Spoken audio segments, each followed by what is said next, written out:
Hello, everybody. Welcome to this session at Innovation 2023, looking at innovation in artificial intelligence. My name is Richard Johnston. I'm the Executive Editor at Global Government Forum, and we have a great panel with us today to discuss this very topical issue. And before I proceed to that, I do just want to let everybody know that we are aware we're running a few minutes late, but we are planning to make up the time, and I know that this session leads in to lunch, but I think it's going to be an absolutely fantastic discussion. I think we would have all perhaps instinctively known that AI had the potential to transform public services, but if we didn't, the last few weeks have shown how significant it could be with all the widespread publicity around ChatGPT. And we also know that governments around the world are exploring the potential for AI and related technologies to speed up the delivery of services. So we're going to hear a lot about that today, and I will introduce our panel for that discussion in a moment. I also want to thank our knowledge partner for this session, UiPath, and we will have time, hopefully, for some questions later in the session, so please do think of them. So let me introduce our panel before we hear some opening thoughts from them. We are joined on the far side of the stage by Sana Karagandhi. Sana is the former head of the UK Office for AI and led the office when the UK's national AI strategy was developed. We're also joined by Ivan Gauthier, the head of the Artificial Intelligence Accelerator in the National Research Council in Canada. Also with us today is Laura Gilbert, the Chief Analyst and Director of Data Science in 10 Downing Street here in the UK. We're also joined by Ed Chalice, the Head of AI Strategy at UiPath, and on the far side of the stage, Kevin Cunnington, the former Director General of the Government Digital Service here in the UK and now an expert advisor to Global Government Forum. So we're going to hear some brief opening thoughts from each of our panelists, and I'm going to ask Sana to provide them first. Thanks.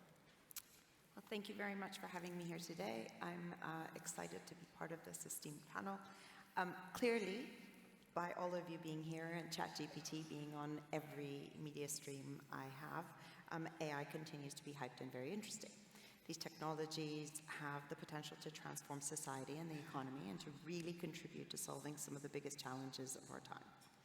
They also continue to raise questions about work, automation, equality, fairness, policy, and there are also continue legitimate concerns about security, data, human rights, as well as many of our existing regulations. The UK government was one of the first places to set up an Office for AI, a focal point and a center for AI policy in government, a place to act as the front door for the wider, thriving ecosystem that surrounds government, and also to act as sort of a compass for the amazing work that's sector-specific that's happening across all the different departments. Before I step down, as was mentioned just a minute ago, we published the UK's national AI strategy, setting out a vision for the future of how government's collective actions will improve both operational effectiveness and also maximize the effectiveness of these technologies for the benefit of everyone. The strategy is necessarily broad because trying to create a 10-year strategy right in a field as quickly evolving as these technologies is absolutely foolhardy. So the goal was to paint a structure for annual strategies, departmental strategies, and government spend to hang off of. So really to kind of provide a picture for that. The strategy is structured around 3 pillars. These are investing and planning for the long-term needs of the AI ecosystem. So you can imagine an entire strategy in a year being built on access to data and compute, access to finance and R&D, access to diverse skill sets, access to thriving capital markets, attracting and retaining the best people, getting companies to headquarter here. Any one of those could be the thing that this year the UK decides to spend its time on. The second is about ensuring that AI benefits all sectors in all regions in the UK, so not just the ones that take off first, but all. So this is about making sure that businesses and sectors benefit from AI technologies. And the third pillar of the strategy is all around the national and international governance of AI technologies. Again, even a small portion of this could be an entire government strategy or strategic focus for a year. So this is about encouraging innovation, investment, and protecting the public and our fundamental values, whilst ensuring that these technologies continue to thrive in the AI ecosystem. There's a load of things that the Office for AI and the rest of government continues to do. I encourage you to go and check these out on gov.uk. I'm going to stop talking now because I think I've overrun already, but here to answer any questions as we move on. Thank you very much, Sana. A really good overview of the sheer scope of something like this for the government to tackle, and the steps that the UK is taking to do so. Really interesting. I'll come to Eva next to build on that. Thanks, Richard, and thanks for the invitation. So I work for the National Research Council of Canada, where I lead an AI accelerator that focuses specifically on the needs of other federal departments in terms of their adoption of AI. And just as a bit of background, at the National Research Council, we do have multiple divisions, but one division has over 100 experts in different areas of AI. We have been in the machine learning space for over 40 years. We also have a long history of supporting both the private sector and the public sector with their AI needs when it comes to natural language processing, computer vision, you name it.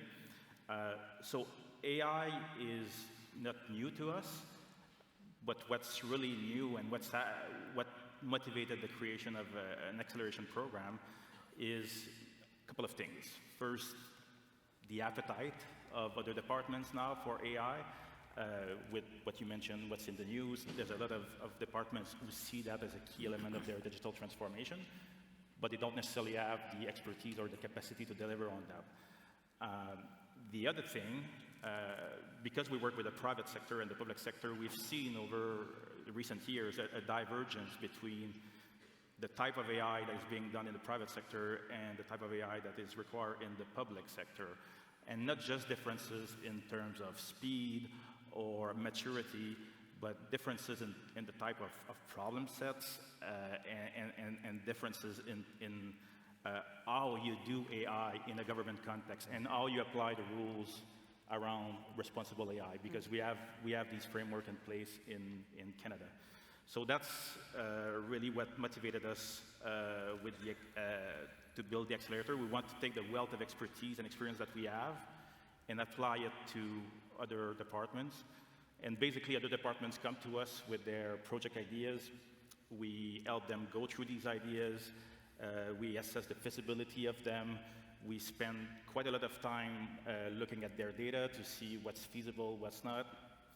And at the end of this feasibility assessment stage, which we do at no cost to other departments, we provide different recommendations. For example, okay, you need to collect more data, or maybe you should use this solution that already exists, or maybe you shouldn't go into AI for that sort of problem. But we provide these recommendations, and if the recommendation is that, okay, you need a custom system for your problem, then we accompany these departments. We build solutions and partnerships with them in fairly short amounts of time, 3 to 6 months. We want to make sure that at the end of these 6 months, they have made a significant progress. They may not be quite ready for production, but close, and they have made a significant progress in their journey. So I leave it at that.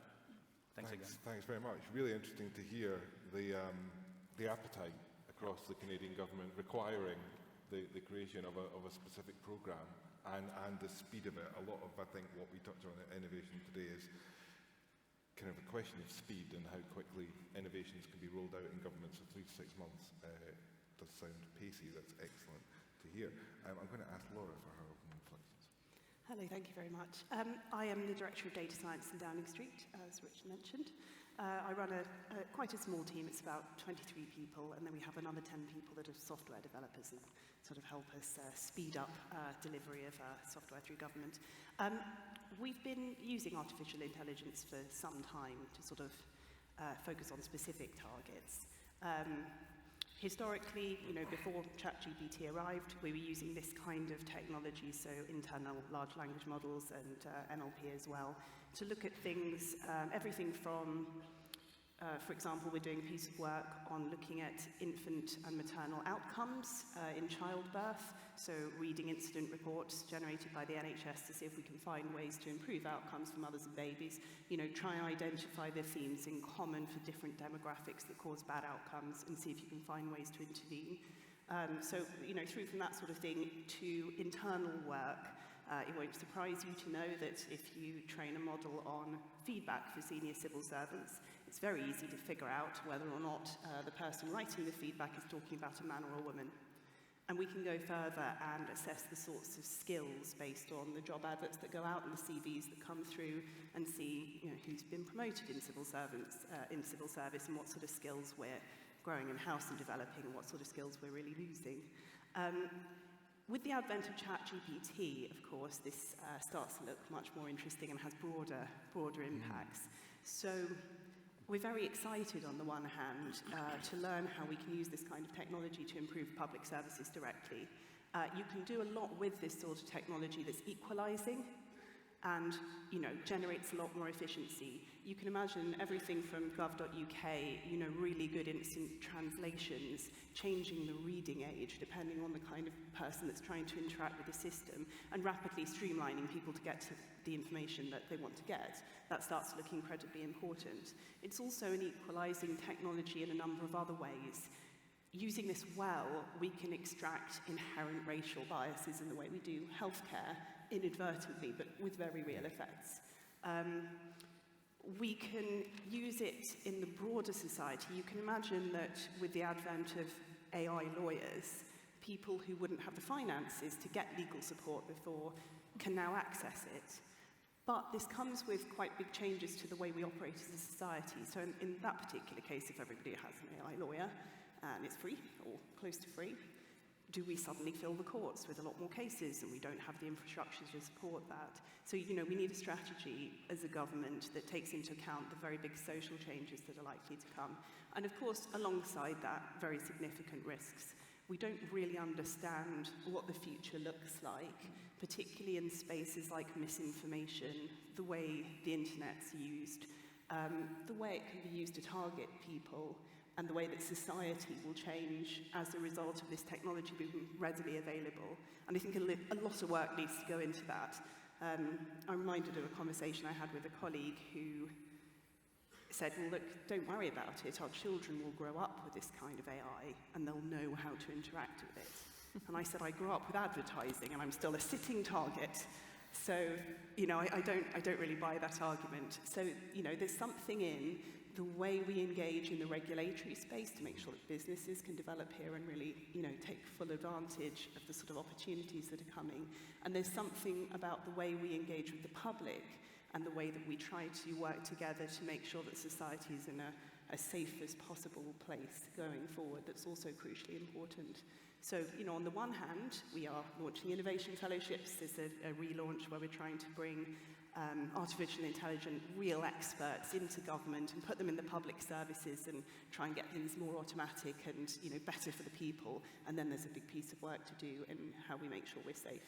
So it's an exciting new world, but we have a lot of responsibility resting on us to do it really well.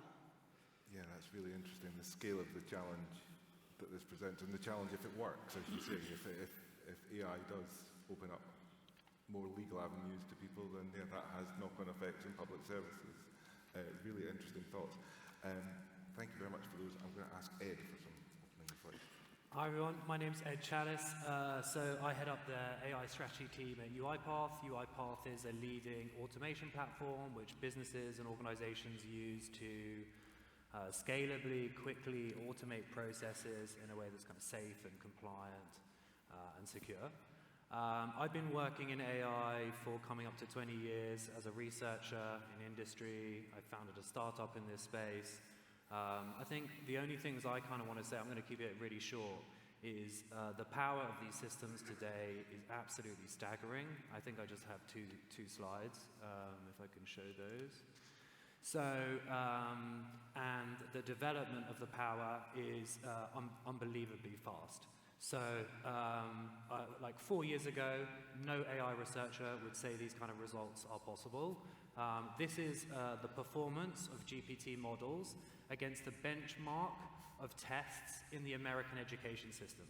So you've got kind of like AP, so like advanced placements, like A-level type exams. You've got GRE exams, right? And on the y-axis is how the AI is performing as a percentile versus humans. So AI models, which haven't been specifically trained to perform, or like in any of these exams, are often performing in the 90th percentile of undergraduate degree courses or postgraduate degree course exams. This is like an unbelievable thing. It's technology which exists today. It's just not yet embedded in our organizations and our societies. The only thing I could say is that every single one of us, as a person, as a family, as a society, as an organization, is going to be massively impacted by this. And it's, I think, our duty to, like, ring the bell in the companies that we work in, right? And get the attention of the people that can really move the needle and make the case that we need to, like, trickle down 10x our thinking, our involvement, our planning around this, because it is absolutely massive. And if we don't have a plan, if we don't have a strategy, things will evolve in ways which we don't want them to. Yeah, that's everything from me. Thanks. Thanks, Ed. Really interesting point on the strategy, and maybe perhaps touch on that in the questions, because we've heard about the national strategy for the UK, but how do public sector and organisations, individual organisations build their strategy, I think would be interesting. And last, for opening comments, I'll turn to Kevin. Yeah, so hello, I'm Kevin Cunnington, former head of GDS here in the UK, but actually more importantly, like Ed, I'm a postgraduate in AI. From 1983. So keep that figure in mind. And for the first decade, like Ed, I practiced AI. So I now like to think I was 40 years ahead of my time and about 30 off the pace. So with that said, we recently hosted in the UK the Minister for Artificial Intelligence from the United Arab Emirates. He's a lovely fella. I've met him a number of times. His Excellency Omar Al-Alama. And as part of that, we did some research ahead of his visit to say, what are the 5 things that we think are the most important aspects of AI in public service in the UK? And I'll go through the list, Richard, briefly, but hopefully give the audience a little bit of chance to show how expert they are in some of these areas as well. So the first area will not come as a surprise. It's explainability. Where do you use AI in government if it can't really explain how it derived that decision when we're meant to be transparent? Second is rather niche. Various people this morning talked about how important digital identity is to digital transformation. AI is used pretty extensively in digital ID. It's used in the fuzzy matching of addresses at registration. It's used in the biometric recognition of individuals. And then finally, it's used a lot in fraud detection around identity fraud. So there's a good topic to discuss. The third area is capability and training. At least my experience of training AI people in the civil service was good, but they left almost immediately because the gap between civil service pay for AI scientists and the private sector is quite large at this point. The final 2 are a little bit techie, so I'll appeal to techies in the audience. The first is synthetic data, the use of data that has been anonymized, normally in the health service, to remove people's names, and many times to obfuscate their date of birth so they can't be triangulated. It's also used in things like oil exploration to make up data, where we have data that isn't sufficient. We often make it up so that we can train machine learning algorithms. And the last topic is data or digital twinning, where we create effectively software twins for things like nuclear power stations or airliners that we can crash without the ramifications of doing that in the real world. Councillor. Great, thank you, Kevin. That's everybody's opening thoughts. I'm going to guess there are lots of questions for this, so So if you could raise your hand, I'm going to stand up at the lectern to help me see where questions are coming from. And I'm going to see, are there any questions in the upper tier? I'll move to the middle so I can see. Anybody got any questions up there? I'll take the questions in pairs. So if there's anybody up there who would like to ask a question, well, we'll come back to you then. See if there's anyone on the floor here. Gentleman there with his hand up, with the green lanyard.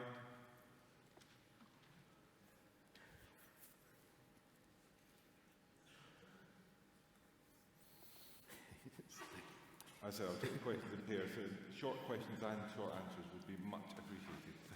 Yeah, so I'm Stephen from Department of Health, and it was already touched upon by the last speaker there, but what are the thoughts of that balance between, especially the more modern AIs who obviously their approach is sort of that black box style work, how do you balance that really against sort of transparency in decision making, other than just going, here's the data, this is what the solution we asked for, it's an AI.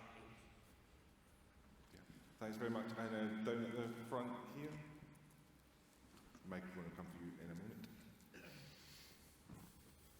Hello, yeah, Sean Conley, HMRC.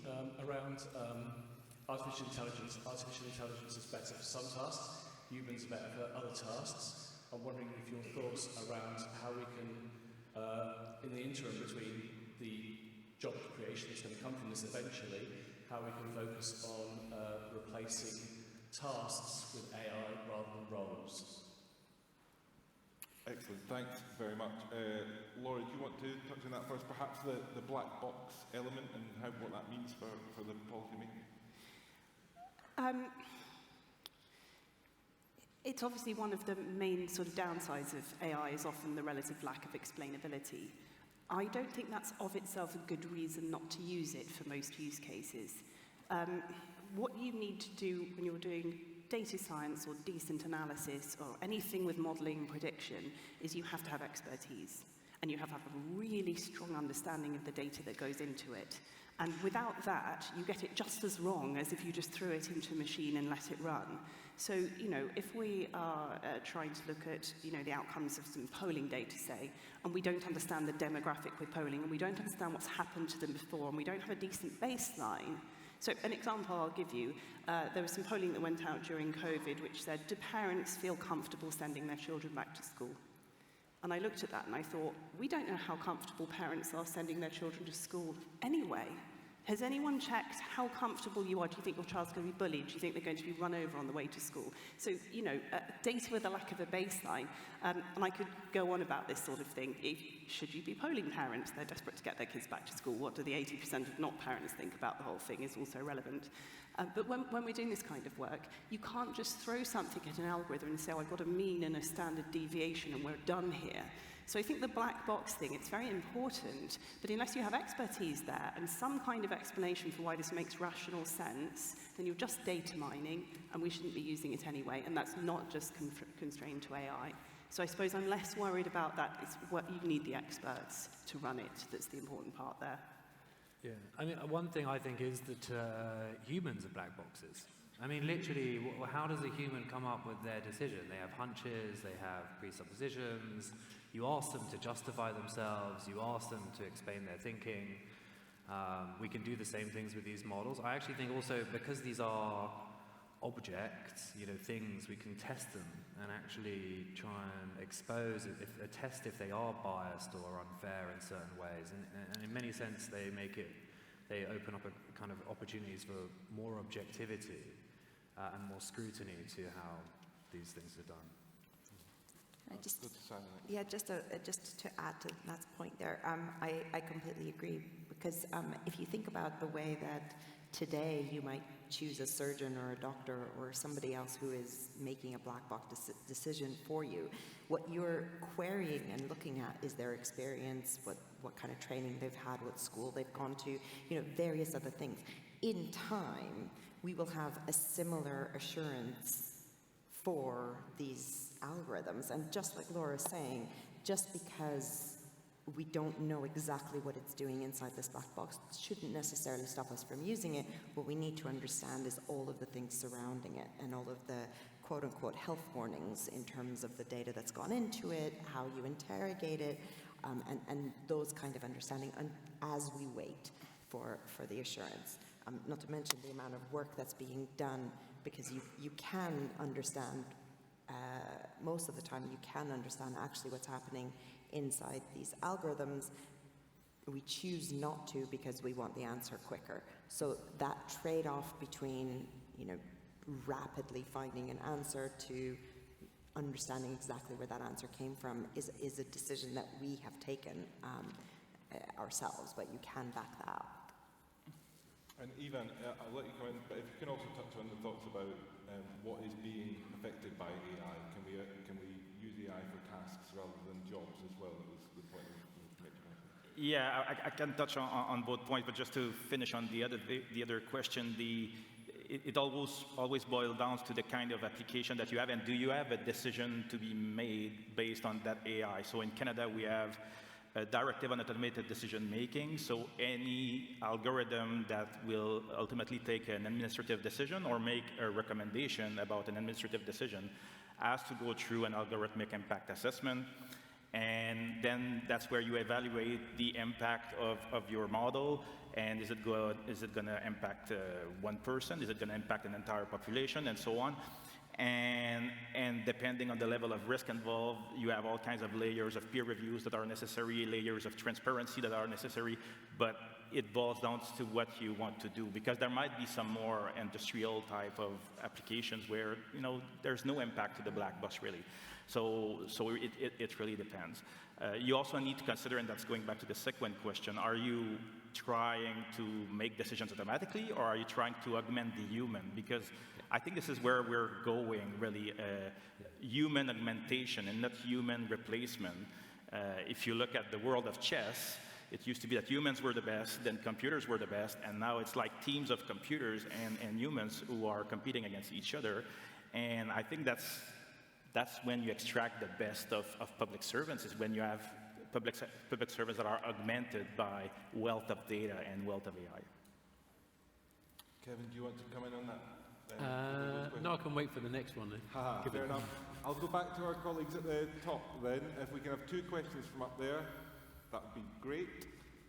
Could I come in on the human augmented AI point for a second? Of course. Thank you very much. There's a dream world outcome for me here.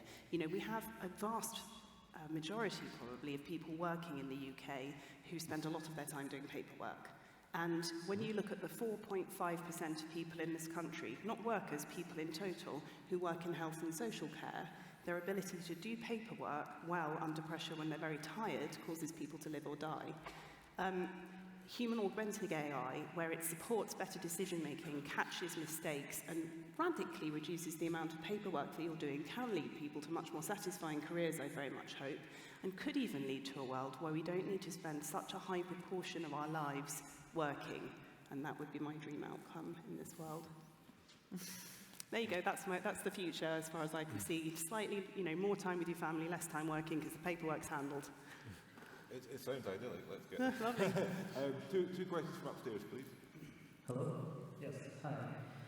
My question is, given that AI has become so close to human intelligence in some form, what are the thoughts on using existing regulations and laws that are designed for humans, but on AI? I missed that.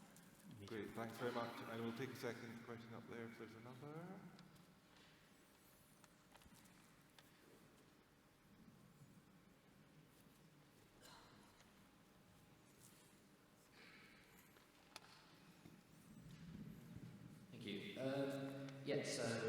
I'm Marcus, Product Manager for Innovation at HMRC. AI is often, it's been around for longer than a lot of people realise, but it's still often painted as this scary, futuristic, we don't really understand it type of thing. How can we better sell it to people who don't work in innovation, people who don't work in technology, so they feel more comfortable to experiment and to embrace it? Excellent. I'll go to perhaps Ivan first. Take either of those points on the use of regulations that were made for humans. Do we need to rethink regulations around AI?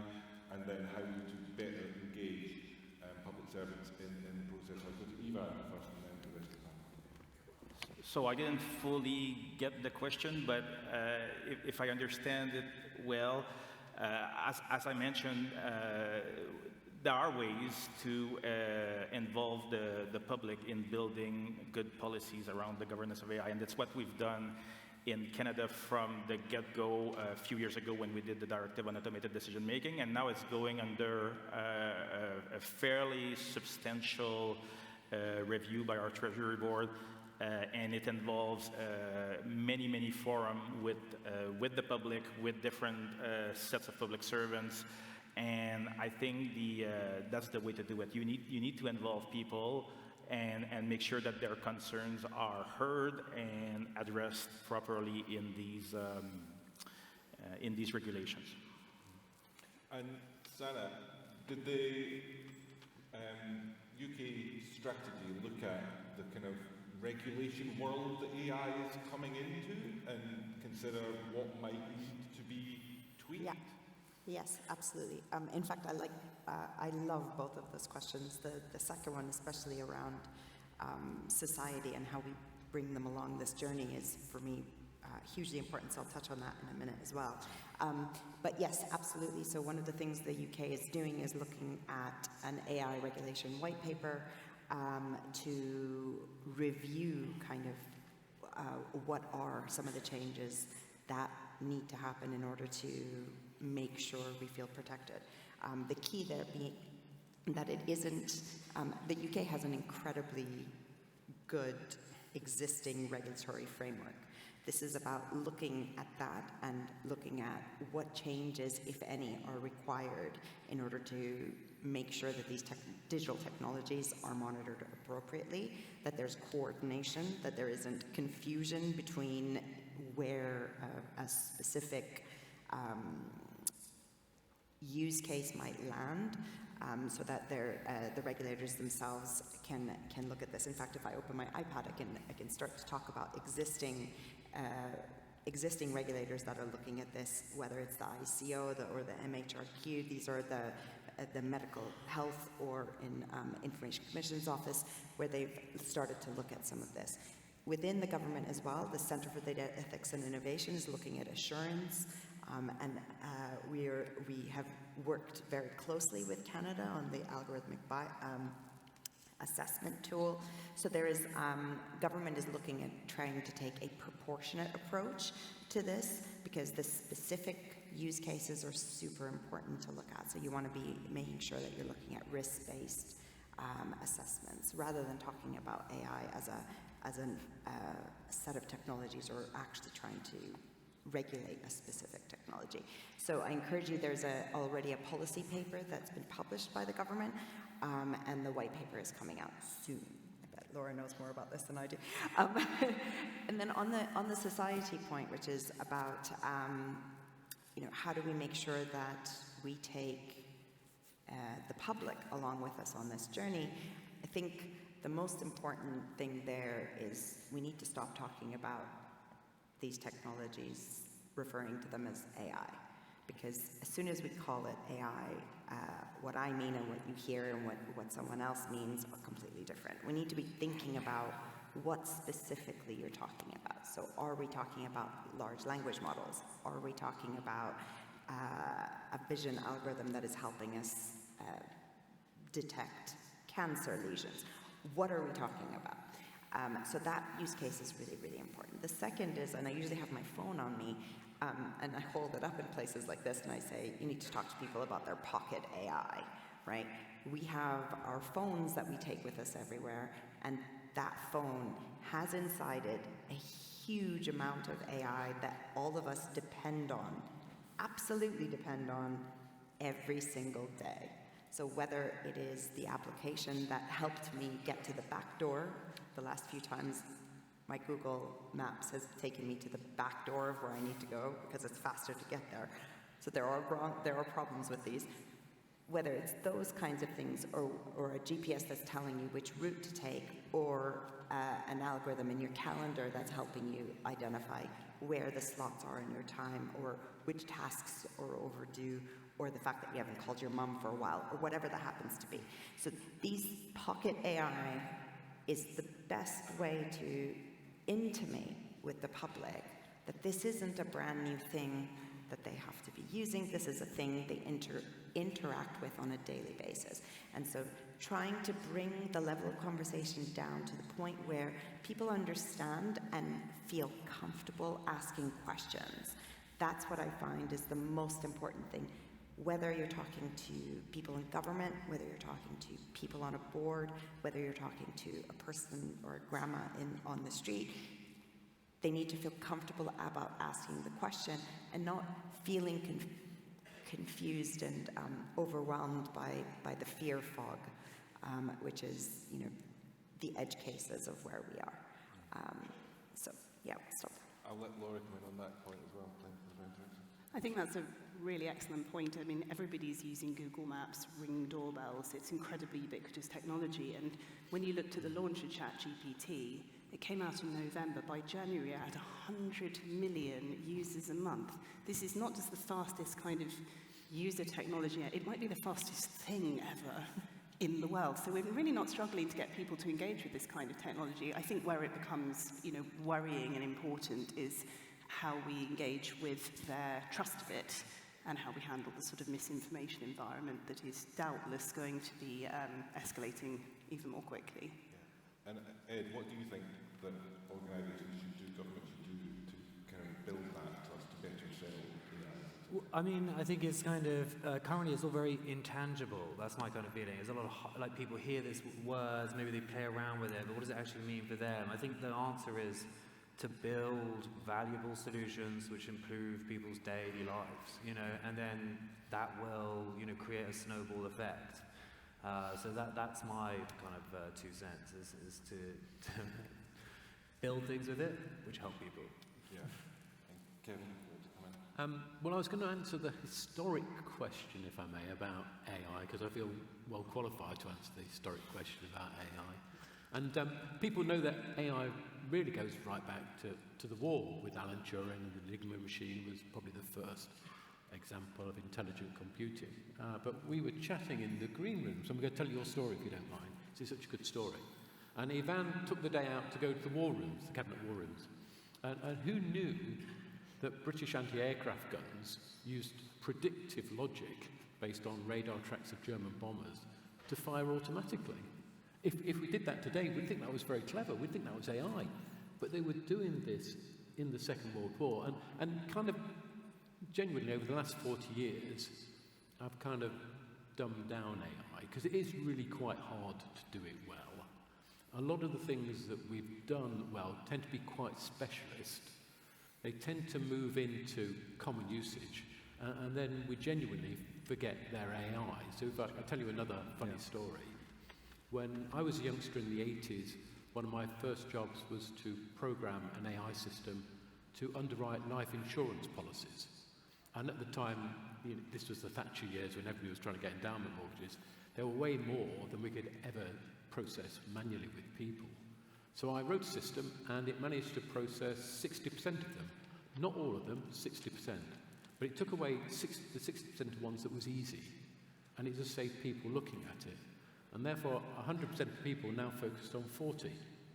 And I had to give a presentation on AI a couple of years ago, and I thought, what would happen if I put in AI usage in life underwriting? And to my disbelief, so one part, everybody copied what I'd done. All of a sudden it became the world standard, the way of doing life underwriting, and everybody does it and nobody talks about it. But having typed it into Google about 25 years later, there's this chap in South Korea claimed to have invented AI in underwriting, which kind of sums it up, really, that what you think has gone has already gone, and then you're doing it again. But I guess my final reflection would be, I do think the pace of AI in this last 5 years has changed dramatically from what we've seen. One of the presenters presented something today saying that the power of AI systems now doubles every 59 days. Well, in my day, it doubled every 59 years. And I think that is quite a profound observation, that the pace of AI now is rapidly different from the hyperbole over the last 20, 30, 40 years. We'll take 2 more questions from the floor before we go to one. There's a hand raised over there on the front row.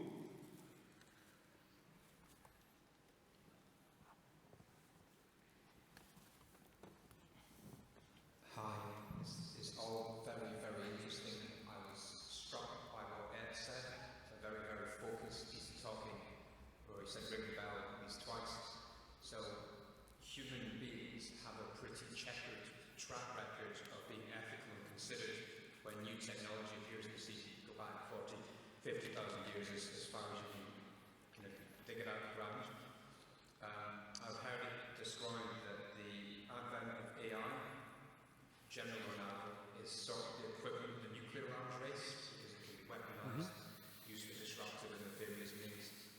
So there's a bit of context there. We might try to use it well, other state agents might try to use it differently, make your own conclusions.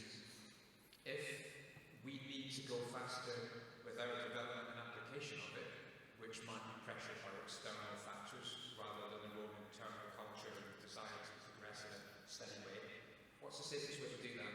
I think you talked about AI's synthetic models evolving. How big can the sandbox go? Because this is a sheep brain doing this. And in 10 years' time, it'll double in 3 days. It feels like a bit of a race against time to do it well and safely, but still be competitive and secure. It's a long question, but I hope that makes sense. Yeah, absolutely. And one question right here on the end of the row as well. There's a roving mic. Thank you. My name's Naomi. I'm from the Department of Work and Pensions. I'm intentionally leaving this question quite broad because I'd love to see where the brains go. I don't know anything about artificial intelligence. When I think about it, I think about iRobot. So for me, as a line manager, as somebody working in an office, how will AI influence HR, for example?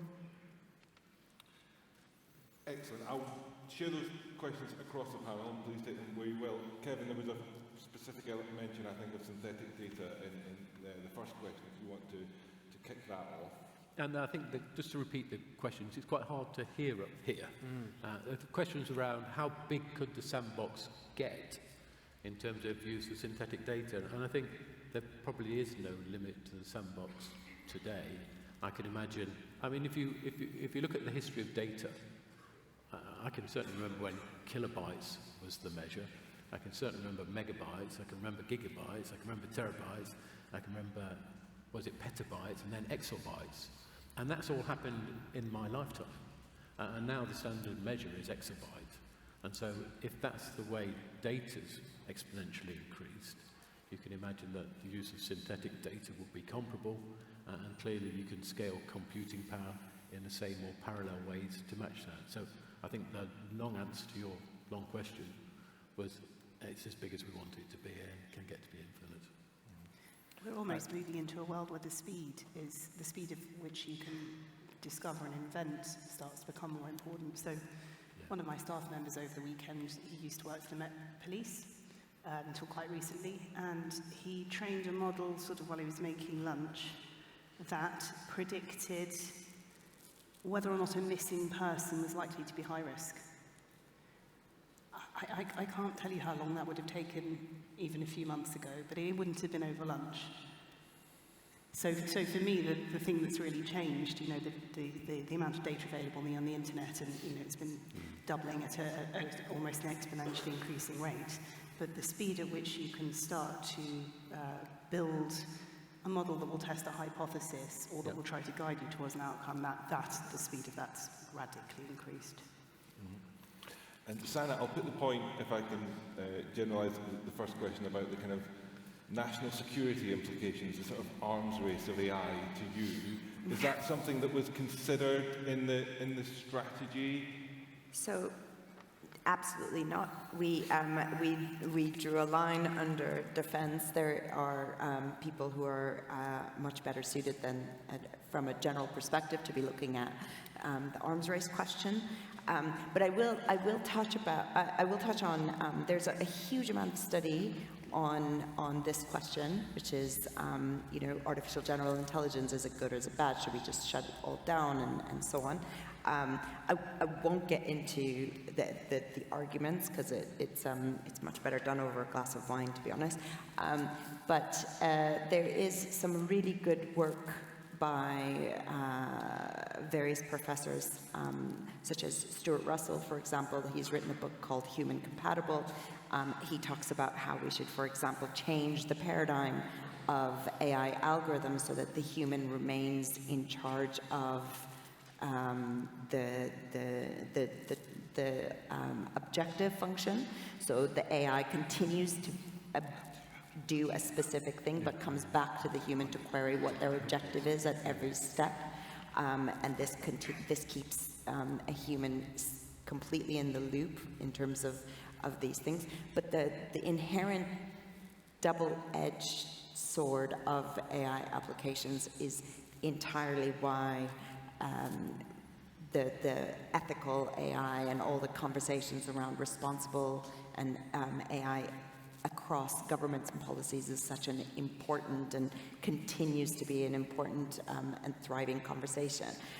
Not only that, but with central academics having that discourse and helping policymakers think these things through. So even companies like Meta themselves have changed their tagline from move fast and break things. They are moving away from that, specifically for the reasons that Yvonne talked about earlier, which is the impact of these technologies now aren't, a few people in your surrounding vicinity. An application goes live, everyone uses it instantly, right? So we have to be thinking about those things a lot more, and a lot sooner than we have been in the past. And Ivan, if I can put the second question to you about some of the kind of practical thoughts about how it's going to... Yes, and I think the question was about HR, which is interesting because I actually worked with our own HR department at the National Research Council on a few projects, and the staff there they were spending weeks and weeks and weeks of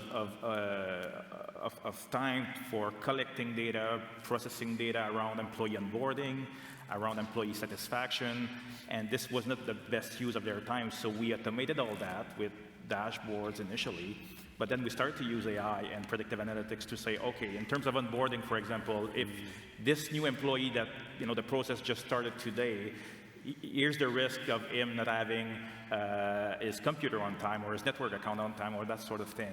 We also did causal analysis to figure out what might be causing some insatisfaction in employee surveys and that sort of thing.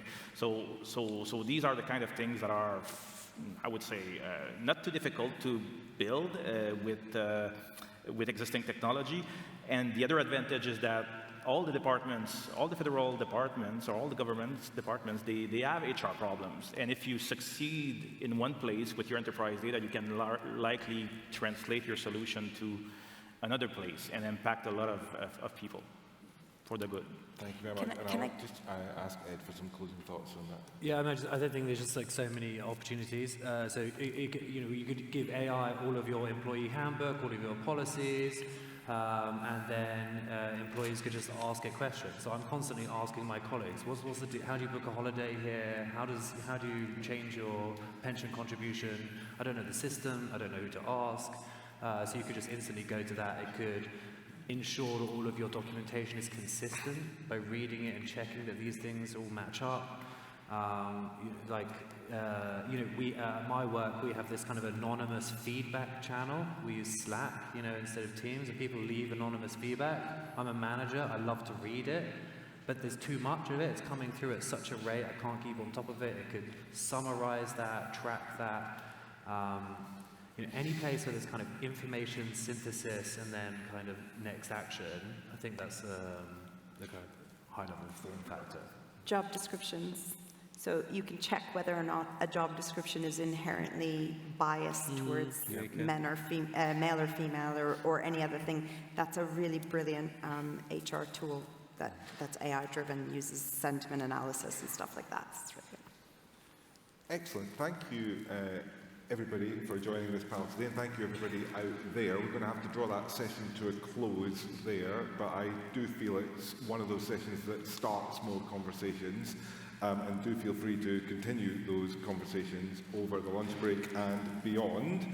And thank you to our knowledge partner, UiPath, for supporting this session.